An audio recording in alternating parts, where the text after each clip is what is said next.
Welcome to A Founder's Life. I'm your host, Leo Gestetner. On this show, we dive into the real stories behind the highs and lows of entrepreneurship and how we pursue a more balanced and meaningful life along the way. This podcast is sponsored by Thanks, helping founders like us scale with reliable remote talent. Now, I'm excited today to be joined by Dave Grebetz. Dave, can you introduce yourself? Yeah, hi, I'm Dave Grebetz, founder of ClearCom Incorporated. Thank you. So what I'd love to hear is your journey. You've sort of had quite a long journey of what you got up to that brought you to ClearCom, and then what ClearCom does for your customers and what you're up to now. Okay, great. Well, thanks for having me on. I appreciate it, the opportunity to share my story. There's really no right way to go into business, and for me, it was something that I believe was always in the cards for me. I was always, when I was younger, I always had what the kids call today a side hustle. I was always working two jobs. I was always doing something on the side over and above my full-time job. And I remember early on buying, and I knew I wanted to go into business for myself when I was very young, but I really didn't know much about it. And I bought a book, and this was before the time of the internet and cell phones. And seriously, this book was about a guy that started a business, and he had a mail order business. So that was the internet of that time, was mail order. And he sold gardening equipment. And so that was where it started for me.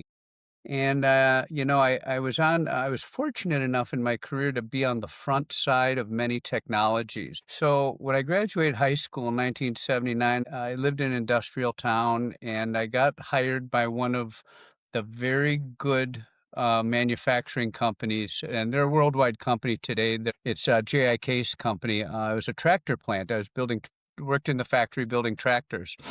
And, my friends and family thought I'd hit the big time. Back then, a lot of people in our town didn't go to college because there were so many manufacturing jobs available with great benefits and pay. And so I went to work at Case, and I hated every second of it. And Reaganomics came along. After 1 year, I was there and I got laid off. And it was the best thing that ever happened to me. And I took some time back then, and I remember saying to my dad that I was going to take a year off because I had this comp package with pay, unemployment, and subpay and such that would carry me through for a year. And I said, Dad, I'm going to take this year and just goof around. And I went on some motorcycle trips cross country. My dad was really mad at me for doing it, but it was really a great thing for me to do. It gave me a chance because I thought, I might never have this chance again. And I was totally right. I didn't. So after a year, this new technology came to town called cable TV. And I always wanted to, when I was a younger man, I wanted to be an electrician. Well, this is low voltage communications, right? And I got into it and I had a real knack for it. So I spent 17 years in that industry, in that field, and actually with one company. Along the way, I worked my way up. And, when I was 30, I was, and again, I loved the job. I loved the challenge. I loved being outside. I loved everything about it and working with the clients. I was on a pole in a snowstorm. Snow's coming at me sideways. I'm fixing the cable TV because I was on call and it was Christmas Eve. And I'm looking at a family in their window. I'm looking at this family down in their living room having Christmas, and my wife and kids were home. And I went back home that night and I told my wife I'm going back to college at 30. So I did that, and I got an associate degree. My plan was to get a 2-year degree and then change jobs and then continue on to get my bachelor's. So I got my 2-year degree, and I had been working two jobs. I had been working a full-time job, a part-time job, and going to school for 6 years. Actually, like a little more than 5 years to get that 2-year degree. And it was tough. So it was some tough times. And I told my wife that I just want to take a year and work one job. I was getting a little burnt out. Literally a week later, I got a phone call from a company that I had started out with in the cable industry as a contractor, now 17 years prior. And they were looking for a project manager. And so I took that job. And that was my launch into the business world. I helped grow that business. I was there for 3 years, went from under $2 million in annual sales to over $6 and left there and went to work for their number one competitor in business development for 3 years, and then got picked up by one of our clients after the 3 years with them. And again, on the front side of a technology that was emerging, which was the fiber optic world. So I started building networks then. So I was building networks for 3 years. And while I was doing that, I was a sales engineer at that point. So I had really good field experience and client experience and, project management experience. And I said to the owner, why aren't we, I'm looking at blueprints every day and bidding jobs and engineering jobs. And I could see all of these security systems on the plans. And I asked the owner, why can't we do these camera systems or this access control for the intrusion or the fire alarm? And he said, Dave, we build networks. Well, one of the things I had identified is that all of these systems were falling on the IT guy's desk, right? And that technology again was emerging. So here we go again. I'm on the front side of another technology. So I started part-time, a little company. I incorporated it while I was still a sales engineer. Called ClearCom. I built and digital video recorders were just starting to come out. IP addresses were a new thing. People didn't know much about it, and so I hired some guys to build me a website, and I started selling DVRs to companies, and I charged them monthly fee to access their equipment through my website. So that was the beginning of my recurring revenue journey, that monthly model, that monthly recurring revenue model.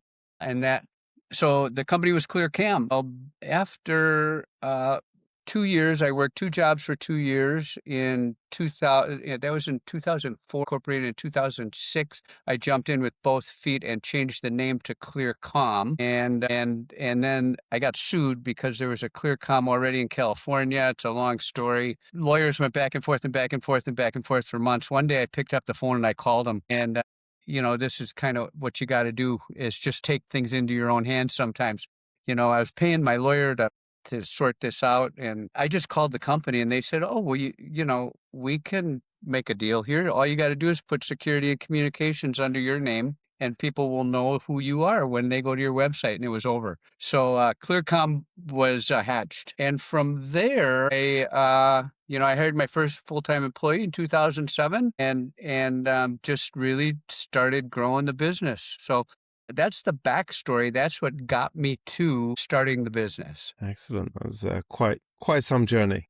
Yeah, yeah. It was a lot of fun. Those were really good years, by the way.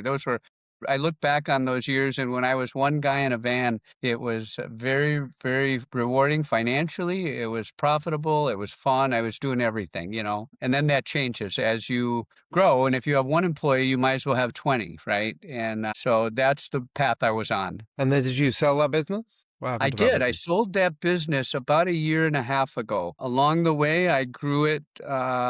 I had a lot of challenges along the way.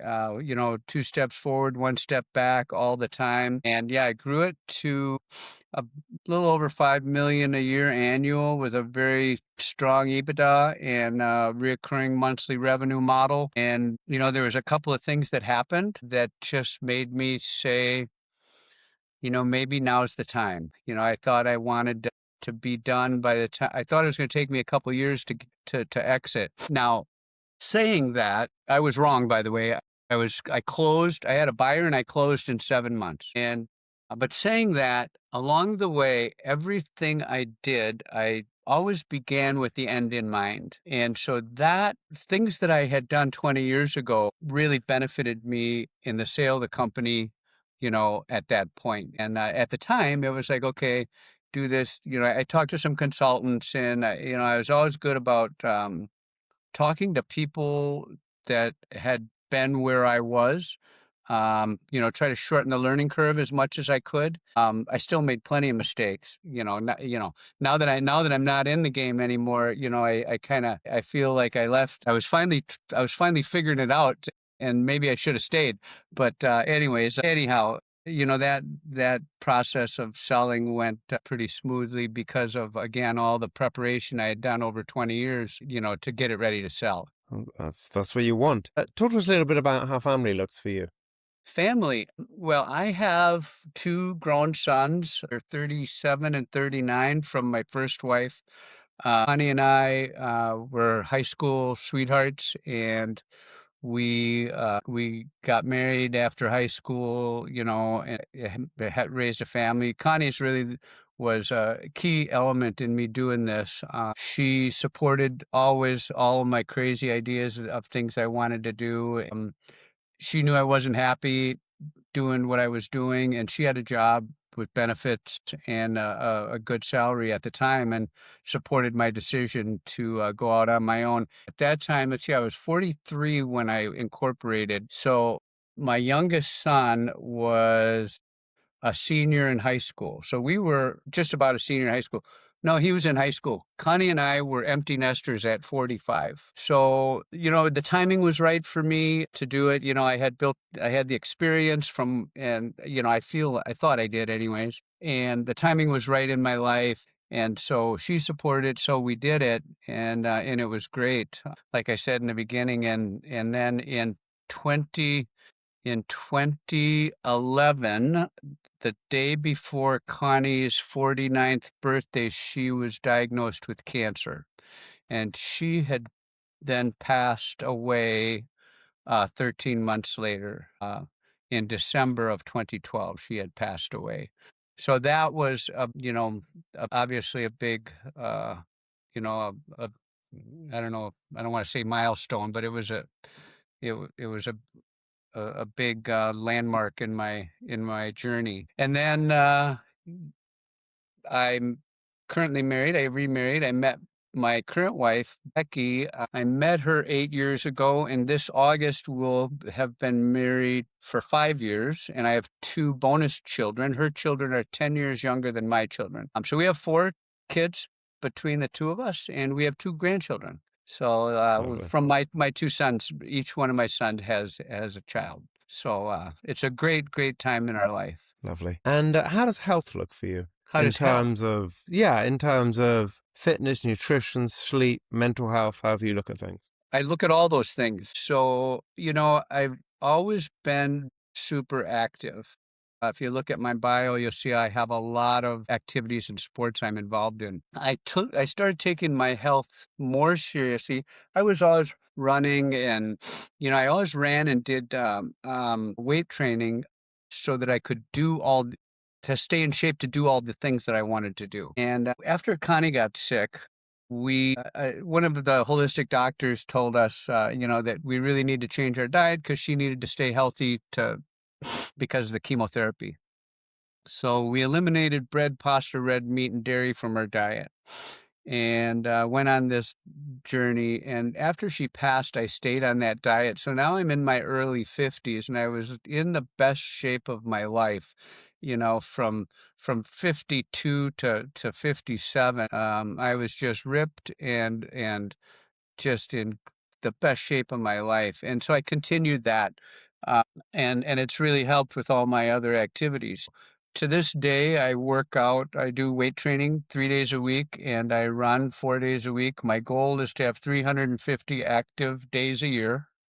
I'm a skier, a paddleboard racer, a marathon runner. I do a lot of kayaking. So super, super busy. And diet is key. Diet's 85% of it. So when you talk about the whole health package, I guess, it's diet and exercise. Now you can out eat any exercise routine. So, I'm real conscious of my diet. Now, as I'm getting older, and so I met Becky. So let's digress a little bit. When I met Becky, I hadn't eaten red meat in 7 years. And on that date, I ordered a steak. And it was just like when I met her, I just, within 10, 15 minutes. I mean, I knew this is the gal. And I actually ate dessert that night too. And so Becky has taught me moderation. So now I enjoy some wine, and I'll enjoy a steak, and I'll enjoy dessert from time to time, but still really, really focus on our diet. And I take supplements regularly. Now, at my age, I just turned 65 last week, and I'm really focusing on my fourth quarter. and there's a lot of things that I want to do, and I really want to enjoy it as much as I can. So I take a lot of supplements as well. And, I'm just really, really hoping to stay active into my late 70s and hopefully into my 80s and, stay physically fit. Yeah, it's I mean, I love what you're saying. I think it all makes sense. I do believe anything in moderation, meaning it's absolutely fine to have dessert. Sometimes you feel like having dessert. It's just that shouldn't be the daily part of your meals. In the end, you got to enjoy things. You got to, it's about that moderation. I also run 4 times a week and weightlift 3 times a week. Yeah. It's good to stay sharp. I don't have any goal to have 350 days a year of active, but I am usually at least that. Yeah. uh, Well, and I didn't really set that as a goal, but it just dawned on me one day, and then I started looking at it, and I used one of these apps to track my activity, and then I was like, oh yeah, let's see if I can do 350 days. Well, yeah, when you're busy, when you have when you have a full life, 350 days of activity is not hard, because it becomes part of who you are, yep, yep. Are and you? it's part of your world. Yeah, very much. You on Strava or something? Yeah, I am. Yeah. Yeah, Yeah, yeah. definitely on Strava. And so, I mean, you probably answered a lot of that, but what do you like to do for fun? What do I like to do for fun? Well, right now we're doing a lot of traveling. And, I volunteer at the local resort on the National Ski Patrol. I've been doing that for 26 years. So downhill skiing is my primary passion. I started teaching skiing when I was 16 years old, and I taught into my mid 20s. And then, when the kids came and I went back to college, I was separated from being like professionally involved in this, and then I got on the ski patrol, and I'm in my 26th season of doing that. Other than that, I've actually taken up golf. Golf, I kind of used to laugh at my buddies that called it golf, that said they're getting exercise because they're playing golf. I never classified golf as getting exercise, but I guess it is if you walk. If you're walking the 18 holes. But it became a very important part of my business towards the end when I was growing the business. And I'll say about the last 4 years of owning the business were equally as rewarding as the beginning when I was starting it, because I had built a team that I trusted. I had built a really good client base. I was very embedded in my community, and with all, I was involved in, I'm still involved in a few of the local commerce organizations, but it became part of business. And so I really started enjoying playing golf. And now in my retirement, it served me well. I play a few times a week. I get to be outside. And I live on a lake here in Wisconsin. And our second home is in the mountains in Colorado. Two homes that are positioned very well for the outdoor activity that Becky and I enjoy. And what has been a pivotal moment in your life? I guess the one big pivotal moment for me is when I lost Connie, my first wife, because it's devastating. These things don't happen to you; they happen to other people, right?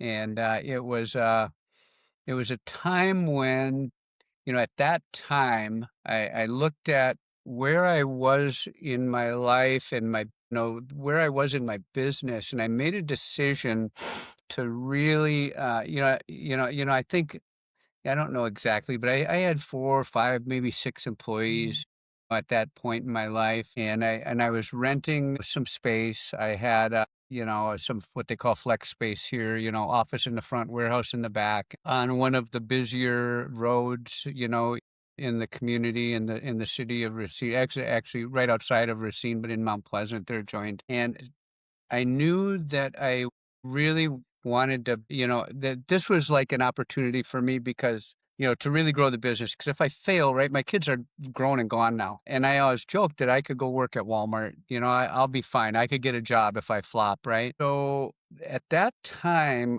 I wanted to be more of a regional service provider and not get pigeonholed into the community that I started the business in, which is along the shore of Lake Michigan between Chicago and Milwaukee. There's a corridor, the I-94 corridor, that connects the two cities. And I knew I needed to be visible on that corridor. And so I was going to move my company at that point, I'm going to move the business to I-94 corridor. Well, there's nothing available. I mean, this corridor in the Racine County where I live, that was all farm fields out there. And there was a golf course, and then there across the street from the golf course was a driving range and a mini golf place. And I couldn't find a place to rent.